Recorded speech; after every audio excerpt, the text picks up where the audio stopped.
नमस्कार, हम हैं अनूप नारायण सिंह। तरैया विधानसभा क्षेत्र में जौना प्रत्याशी के लेके सबसे ज्यादा चर्चा बा, जौना प्रत्याशी के लेके सभी दलीय निर्दलीय प्रत्याशी के होश उड़ल बा। 17 प्रत्याशी में जौना प्रत्याशी से सब प्रत्याशी अपन मुकाबला मानता लोग। हम आप पहुंचल बनी वो प्रत्याशी के पास जेकर चुनाव चिन्ह बा ट्रैक्टर छाप और वो प्रत्याशी के नाम बा युवराज सुधीर सिंह। 10 दिन से भी कम समय बचल बा चुनाव के।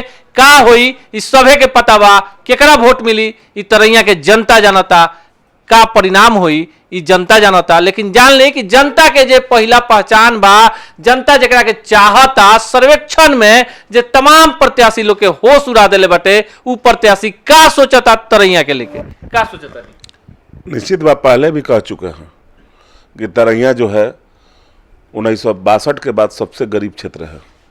यहाँ पर विकास, बहुत बड़े बड़े नेता यहाँ पर आज नेता हुए, लेकिन यहाँ पर विकास नाम का कोई चीज़ नहीं बना जिससे सारा जमात के लोग कोई फ़ायदा उठा ले। मेरे नज़र में तरैया 10वें नंबर पे है छपरा जिला में, और मैं अगर विधायक बन के जाता हूँ तो निश्चित है कि तरैया की आवाम मुझे चुनती है, तरैया के जनता मुझे चुनती है। तो निश्चित है कि तरैया के लोगों को, जनमत को, पूरे तरैया के जनमत को पटना के हर गली में, हर चौक पे पटना के लोग सिर्फ तरैया का ही नाम जानेंगे कि कोई विधायक बनकर आया है। भोटकटवा से जीते वाला उम्मीदवार तक के जो सफर बटे, अब 1 हफ्ता के समय रह गई बटे, अब लोग माने लगल बा कि सुधीर सिंह तरैया से अपार बहुमत के साथ जीत रहल बा। एकर पीछे का जादू बटे? जे तरैया के अगर मन से, दिल से, कर्म से सेवा कैले हुई ओकरा के साथे तरैया हो जाई। जे हवाई बनैले हुई, जे चुनाव के टाइम में आके देह देखैले हुई, जो लोभ लालच देले हुई, जनता ओकरा के पहचानता। सब लोग पढ़ल लिखल हो चुकल बा, हर समाज में ऐसन बात नहीं खेल के तरैया के लोग बुर्बक बा। हवा बनावे वाला के, लोभ लालच देवे वाला के लोग तरैया के लोग चिन्हता। औसन लोग से तरैया के लोग निश्चित बाटे कि कुछ पल खातिर लोग उन लोग के साथ होइल, लेकिन अंततः मतदान हमरा पक्ष में लोग करी। जे दूसरा के आंख के आंसू पूछेला का करना पूरे चुनाव प्रचार अभियान के दौरान, नामांकन से लेके जहां कहीं भी युवराज सुधीर सिंह जाता है आंख से आंसू टपकता। देखिए, केहू घर से जब निकलेला तब बाबूजी, केहू कोनो शुभ काम में जाला तो बाबूजी के आशीर्वाद, परिवार के आशीर्वाद साथ में रहेला। लेकिन अब हमरा के दुर्भाग्य से कहीं कि इतना बड़ा तरैया के रण क्षेत्र में जब हम कूदल बानी तो बिना बाप के बेटा हम बानी। लेकिन सौभाग्य के बात भी कह सके नहीं कि ऊ कमी के तरैया के बुजुर्ग लोग बाप बन के जगह हमरा के तरैया घुमा दिलक हलो और जगह हमरा के इकट्ठा कर दिलक हलो, हम कर्जदार हो गए बानी वो बुजुर्ग लोग के। हमरा विश्वास नहीं के हो कि हम तब खुद विचलित बानी कि आखिर इतना बुजुर्ग लोग हमरा प्रति केंग लगाव हो गई हटे।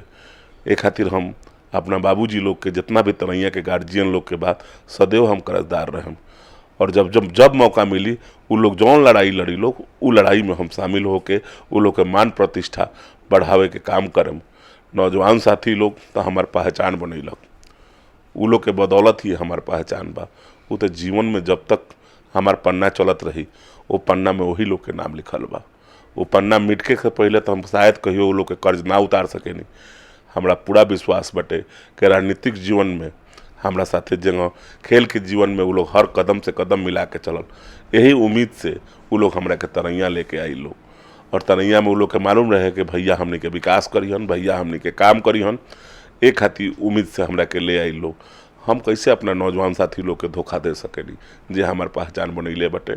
हमरा पूरा विश्वास बटे कि जौन विश्वास के साथ नौजवान साथी लोग, हर जमात के नौजवान साथी लोग जौन विश्वास के साथ हमार मदद कर रहल बा लोग, हम उन लोग के विश्वास पे जगह, खेल के मंच पे जगह हम खड़ा उतरल रही। हम तरैया विधानसभा के बिहार ही ना पूरा देश के कोना में नाम करके तरैया में केहू यादव के नेता बा, केहू राजपूत के नेता बा, केहू महतो के नेता बा, केहू साहनी के नेता बा। सुधीर सिंह कैसे सब जात के नेता बन गइल बा? जात पात राजनीति तो हम करे नहीं ना। जात पात के राजनीति उ लोग करता जे अपन स्वार्थ साधेला, जे गरीब के लूटेला, जे गरीब के अधिकार छीनेला।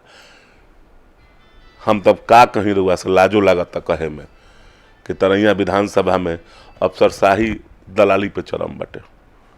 दलाल लोग के वर्चस्व, केहू प्रतिनिधि के फोन ना करेला, उधर दलाल के फोन कइल जाला। 16 प्रत्याशी बरुड़ा के छोड़ के सब कोई कहता कि हमार मुकाबला सुधीर सिंह से बा। सुधीर सिंह के मुकाबला केकरा से बटे? आज के डेट में हमार मुकाबला केहू से नहीं खे। आज के डेट में हमरा लागत है कि पूरा तरैया एक हो चुकल बटे।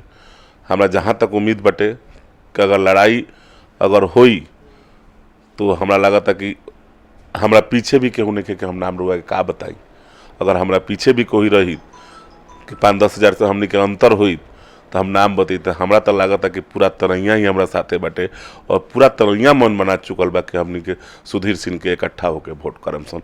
हम अपना आप में लड़ाई में केहू के माने के तैयार नहीं कि हमरा साथे अभी लड़ाई में केहू बा। मानल गेल बा कि 14 बरस के वनवास के बाद भगवान राम के राज्य मिल गई, सुधीर सिंह के मिली 14 साल के वनवास के बाद? हमरा पूरा उम्मीद बटे, पता ना मन के भरोसा बटे।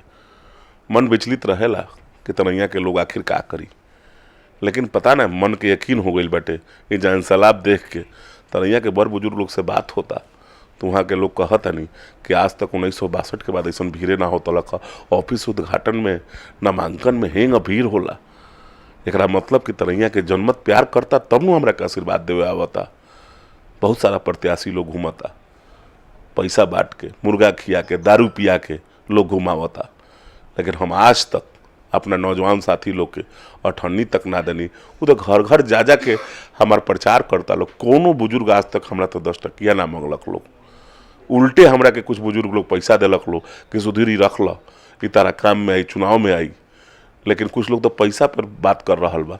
हमरा पूरा विश्वास बा कि पैसा बांटे वाला के आ पैसा के बात करे वाला के अपनी तरैया के जनता छोड़े वाला नहीं के।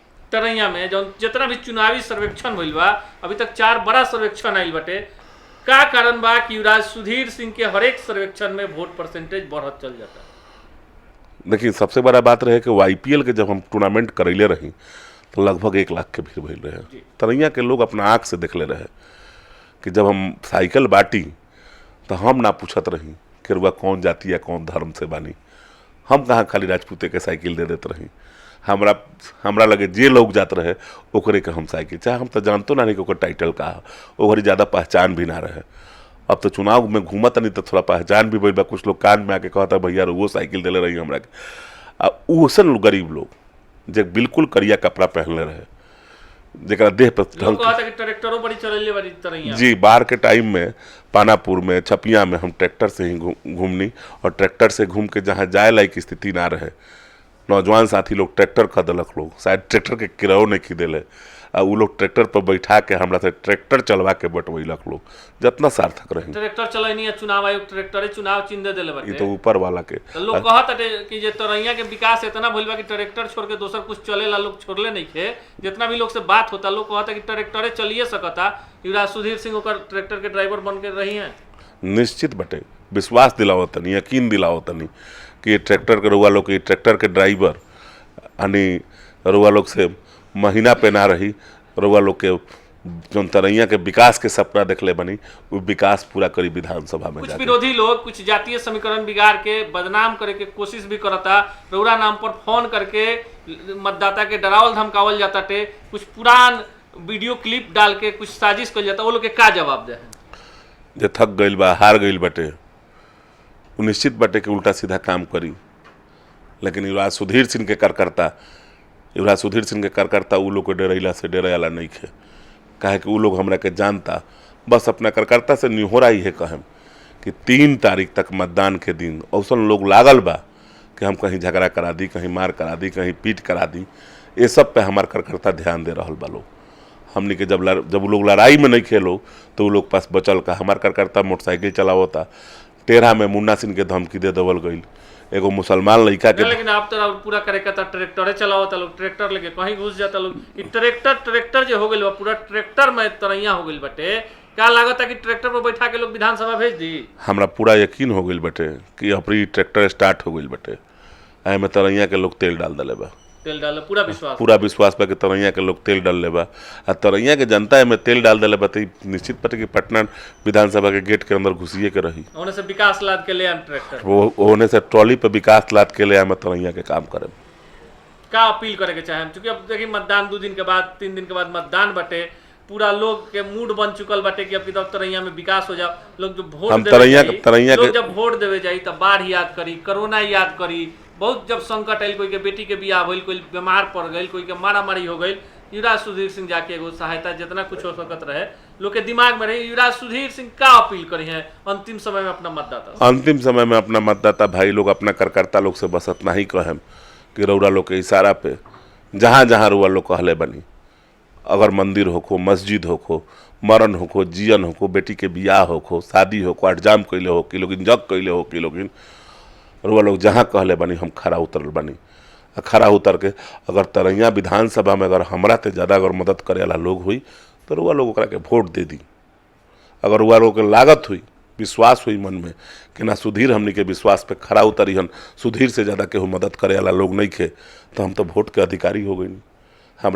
हमरा के वोट के अधिकारी बनी, हम 13 साल खटल बनी रउरा लोग के बीच में। चुनाव लड़े के इच्छा भी ना रहे, रउरे लोग हमरा के चुनाव लड़ा दिले बनी। जब चुनाव लड़ा दिले बनी तो हमारी इज्जत, हमार प्रतिष्ठा, अब सब कुछ रउरा लोग के हाथ में हो गई बटे। हमरा पूरा विश्वास बा, कहत नहीं कि मन जौन करेजा के पूरा विश्वास बा कि तरैया के लोग अपनी हमरा के धोखा नहीं के देवे जात, तरैया के लोग अपनी हमरा के विधानसभा भेजे जा रहा बटे। और हमार चुनाव चिन्ह ट्रैक्टर छाप 3 तारीख के तरैया वासी, तरैया के सब नौजवान, तरैया के सब बुजुर्ग लोग से बा कि सबसे पहले 7 बजे सुबह लाइन में लाग के अपना बेटा के आशीर्वाद हर बुजुर्ग लोग दे दी। और बाद नौजवान साथी लोग से अपील बा कि घर घर से महिला लोग के निकाल के हमरा के आशीर्वाद दिवावल। और दोपहर में नौजवान साथी लोग जब सब बुजुर्ग लोग महिला लोग आशीर्वाद दे दी, ओकरा बाद अपन मतदान करके फिर शाम के बैलेट बॉक्स के सील करा के और वह लोग बताएम लोग कि हाँ तरैया में का स्थिति रहल है। लेकिन पता ना पूर्वा के पहले भी बता चुकल बनी कि उम्मीद बहुत ज़्यादा बा, पता ना मन के विश्वास बहुत ज़्यादा बा कि तरैया के लोग अपनी हमारा साथे बा। और ई तरैया के जगह नाम हम चुनाव लड़तनी, आज बिहार के हर क्षेत्र में तरैया के नाम गूंज रहल बाटे। वही में विश्वास दिलावत रही कि हम विधायक बन के जब जाए तो तरैया का क्षेत्र के नाम हर क्षेत्र में गूंजी, बिहार के हर कोना में गूंजी। हम ये वादा के साथ कहते रही निर्दलीय बन के जाए और रउआ लोग के काम करम, विकास करम।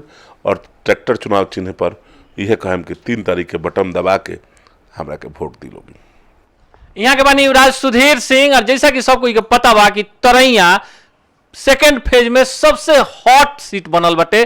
चुनावी सर्वेक्षण बता रहल बटे कि प्रभुनाथ सिंह के विरासत, दीनानाथ सिंह के आशीर्वाद, परिवार के जो विरासत बटे, 13 वर्ष के जो संघर्ष बा उ तरैया के रन में नजर आवे लगल बा।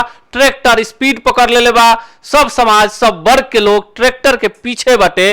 का परिणाम हुई तरैया के फिजा में घुमला के बाद पता चल जाता। वोटर मुखर बा लोग, वोटर खुलेआम कहता लोग कि हमार जनप्रतिनिधि उहे होई जे हमार लोर पोछले बा, जे हमरा सुख दुख के भागी बा, जे हमारा ला बेटा बन के, सेवक बन के खड़ा बा। युवराज सुधीर सिंह के विश्वास कितना पक्का बा, मतदाता के एक एक मत कितना मिल पावता, 10 तारीख के जब ईवीएम खुली वो दिन पता चली कि ट्रैक्टर तरैया से कितना स्पीड से बिहार विधान सभा पहुंचता।